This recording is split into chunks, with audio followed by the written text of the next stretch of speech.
শিক্ষাবর্ষের ছাত্রছাত্রী, তোমাদের সকলকে শুভেচ্ছা, স্বাগত, অভিনন্দন জানাই যুক্তিবিদ্যা ক্লাস শুরু করতেছি।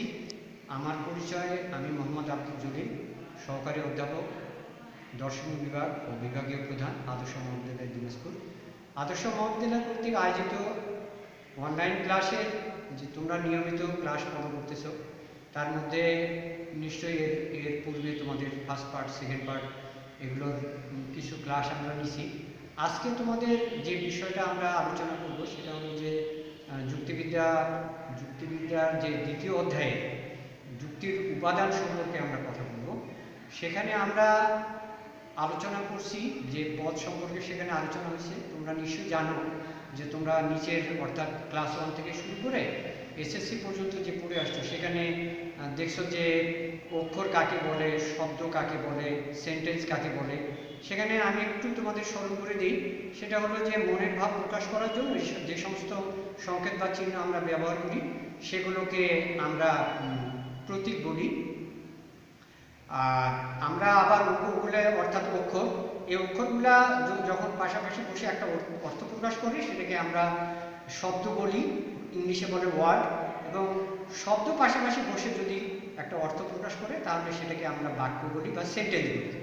তো এই জ্ঞানটা কিন্তু তোমাদের নিচের ক্লাসেই আছে। এখন আমরা যেটা যুক্তিবিদ্যা ক্লাসে যেটা আলোচনা করবো সেটা হলো যে আমরা পদ কাকে বলে সে সম্পর্কে আমাদের একটা ধারণা। স্কুল থেকেই তোমরা যেটা নিয়ে আসছো ওটার সঙ্গে একটু যোগ করে দিই। সেটা হলো যে যেমন একটা সেন্টেন্স তোমাদেরকে আমি বলছি যে ফুল হয় সুন্দর। এখানে ফুল উদ্দেশ্য এবং সুন্দর সংযোজক, আর ভিডিও হলো সুন্দর। কারণ উদ্দেশ্য হলো যার সম্পর্কে কিছু বলা হয় এবং ভিডিও হলো যার সম্পর্কে কিছু বলা হয় সেটা উদ্দেশ্য, এবং উদ্দেশ্য সম্পর্কে যেটা হয় ভিডিও। তো সেই হিসাবে আমরা সুন্দরকে বিধেয় বলতেছি। তো আমরা উদ্দেশ্যে, যুক্তিবিদ্যার ভাষায় উদ্দেশ্যকেও পদ বলে, বিধেয়কেও পদ বলে। তো এই পদ সম্পর্কে তোমাদের একটা সাধারণ ধারণা হলো। এখন আমরা দেখব যে পদের শ্রেণী বিভাগের মধ্যে আমরা দেখছি যে পদের দুইটা অর্থ পদে আমরা ব্যবহার করি। একটা হলো সংখ্যার দিক, একটা পরিমাণের দিক। সংখ্যার দিক বা পরিমাণের দিক, আর একটা হলো গুণের দিক। সংখ্যা হলো যে কতজনকে বোঝাচ্ছে, আর গুণের দিক হলো সেটা কি অর্থে অর্থাৎ কোন গুণকে প্রকাশ করতেছে। তো এটা হলো ব্যক্তার্থ, যেটাকে সংখ্যা দিয়ে প্রকাশ করা হয় সেটা ব্যক্তার্থ, এবং যেটা গুণকে প্রকাশ করে সেটা হলো জাতার্থ। এবং ব্যক্তার্থ এবং জাতার্থের মধ্যে একটা সম্পর্ক আছে কম বেশি হওয়ার, মানে যেটা তোমরা বইয়ের শব্দে পাবে হ্রাস বৃদ্ধি। এই কম বেশি হওয়ার যে অর্থটা সেখানে আমরা দেখতে পাচ্ছি যে যখন ব্যক্তার্থ বাড়ে তখন জাতার্থ কমে, এবং যখন জাতার্থ কমে যায় তখন ব্যক্তার্থ বাড়ে। এইভাবে তোমরা বইয়ের মধ্যে একটু দেখে নিবে। এই অধ্যায়ের মধ্যে ব্যক্তার্থ এবং জাতার্থের হ্রাস বৃদ্ধির যে সম্পর্ক, এটার উপর তোমরা 2022-এ যখন পরীক্ষা দিবে তখন এই অধ্যায়ের উপর ব্যক্তার্থ এবং জাতার্থের উপর তোমরা উদ্দীপক পাবে। সেই উদ্দীপকটা কি ধরনের, এবং তোমরা যাতে সেখানে বুঝতে পারো সেখানে প্রশ্ন কি হবে সে সম্পর্কে এখানে আমরা আলোচনা করতেছি। এবং তোমাদেরকে উদ্দীপকও আমি দিচ্ছি, উদ্দীপকের সাথে প্রশ্ন দেওয়া আছে। আমরা এখন একটু ব্ল্যাকবোর্ডের দিকে যাচ্ছি। তোমরা দেখো আজকে আমরা এখানে করছি বিষয় যুক্তিবিদ্যা পত্র প্রথম আর অধ্যায় তৃতীয়, আলোচ্য বিষয় যুক্তির উপাদান। এখন উদ্দীপকে আমরা বলছি শাহিনকে বলল বাংলাদেশে দিন দিন বেকারত্বের সংখ্যা বৃদ্ধি পাচ্ছে। এই বেকারত্বের সংখ্যা কমাতে হলে দেশের শিক্ষার হার বাড়াতে হবে। শামীমের বক্তব্য শ্রবণ করে শাহিন বলল দেশে যতই শিক্ষার হার বৃদ্ধি পাবে ততই বেকারত্ব হ্রাস পাবে।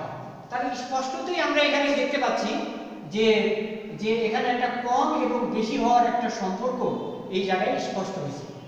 এটা আমাদের খুব কমন সেন্সে একটা ধারণা আমরা এখানে পাচ্ছি। এর মধ্যে এখন প্রশ্ন কি ধরনের হতে পারে সেটার দিকে আসো। সেটা হলো যে পদে আমি বলতেছি পদ কি। নিশ্চয়ই এর আগে তোমাদেরকে আলোচনা করলাম যে একটা যুক্তিবাক্যের উদ্দেশ্যকেও পদ বলে, বিধেয়কেও পদ বলে। সকল শব্দকে পদ বলা হয় না কেন? সকল শব্দকে পদ বলা হয় না এই জন্য এর আগে আলোচনা করলাম যে একটা অক্ষর পাশাপাশি বসে যদি একটা অর্থ প্রকাশ করে তাহলে সেটাকে আমরা শব্দ বা ওয়ার্ড বলি। কিন্তু পদ হতে গেলে একটা যুক্তি বাক্যের অবশ্যই তাকে উদ্দেশ্য হইতে হবে, না হলে তাকে বিধেয় হইতে হবে, তখন আমরা সেটাকে পদ বলব। এই জন্য আমরা এই প্রশ্নের উত্তরে বলবো যে সকল শব্দকে আমরা পদ বলতে পারি না, এই জন্য যে পদ হতে গেলে তাকে যুক্তি বাক্যের হয় উদ্দেশ্য হইতে হবে, না হলে তাকে বিধেয় হইতে হবে। এখন গ নম্বর প্রশ্নে আসুন, উদ্দীপকে পদের কোন সম্পর্কের প্রতিফলন ঘটেছে ব্যাখ্যা করো। স্পষ্টতই আমরা এখানে দেখতে পাচ্ছি যে উদ্দীপকে পদের ব্যক্তর্থ এবং জাতর্থের যে বিষয়টা একটু আগে আলোচনা করলাম, একটা সংখ্যার দিক এবং একটা গুণের দিক এখানে প্রকাশ পাইছে। সুতরাং এখানে আমরা সরাসরি বলবো যে ব্যক্তর্থ এবং জাতর্থের হ্রাস বৃদ্ধির যে সম্পর্কটা, এই সম্পর্কটা আমাদের এই উদ্দীপকে প্রতিফলন করছে। এই সম্পর্কে তোমাদের বইয়ের মধ্যে যে যা আলোচনা আছে বা তোমরা সেখানে দেখে নিবা, বিস্তারিত সেখানে আমাদের বলা আছে। ক্লাসের মধ্যে তো আর আমরা অত সময়ও আমরা করতে পারি না, আর আমাদের পক্ষে অত তোমরাও যে ক্লাস ফলো করো সেখানেও তোমাদের পক্ষে এত দীর্ঘ সময় আলোচনা মানে কি বলে এটাকে তোমাদের নিরীক্ষণ করা বা দেখা তোমাদের পক্ষে সম্ভব হচ্ছে না। এরপরে ঘ নম্বর প্রশ্নে আমরা দেখতেছি উদ্দীপকে পদের সম্পর্কে নির্দিষ্ট বিষয়টি যথার্থতা বিচার করব। তাহলে স্পষ্টতই আমরা দেখতে পাচ্ছি যে পদের হ্রাস বৃদ্ধির সম্পর্কটা এখানে প্রতিফলন করছে। এবং আমরা জানি যে পৃথিবীতে মানুষ যে কথা বলে, সে কথা বলতে গেলে হয় তাকে কোনো বস্তুর সংখ্যার দিক উল্লেখ করতে হয়, না হলে তাকে গুণের দিক উল্লেখ করতে হয়। তো ওই অর্থে যদি আমরা এখানে বলি এবং আমরা যদি এটাকে স্পষ্ট এবং প্রাঞ্জল ভাষায় যদি প্রকাশ করতে চাই, তাহলে আমরা এটা বলবো যে এই ব্যক্তর্থের এবং জাতর্থের যে সম্পর্ক, অর্থাৎ একটা কমলে আরেকটা বাড়লে, আরেকটা বাড়লে আরেকটা কমে, এই যে বিষয়টা, এই বিষয়টা শুধু যুক্তিবিদ্যার ক্ষেত্রে না, পৃথিবীর সব সাবজেক্টের ক্ষেত্রে, সব মানুষের ক্ষেত্রে সমানভাবে প্রযোজ্য। যে আমরা কোনো জিনিসের যখন বর্ণনা দিই বা একটা সেন্টেন্স তৈরি করি, সেই সেন্টেন্সের মধ্যে গুণেরও উল্লেখ করতে হয় এবং সংখ্যারও উল্লেখ করতে হয়।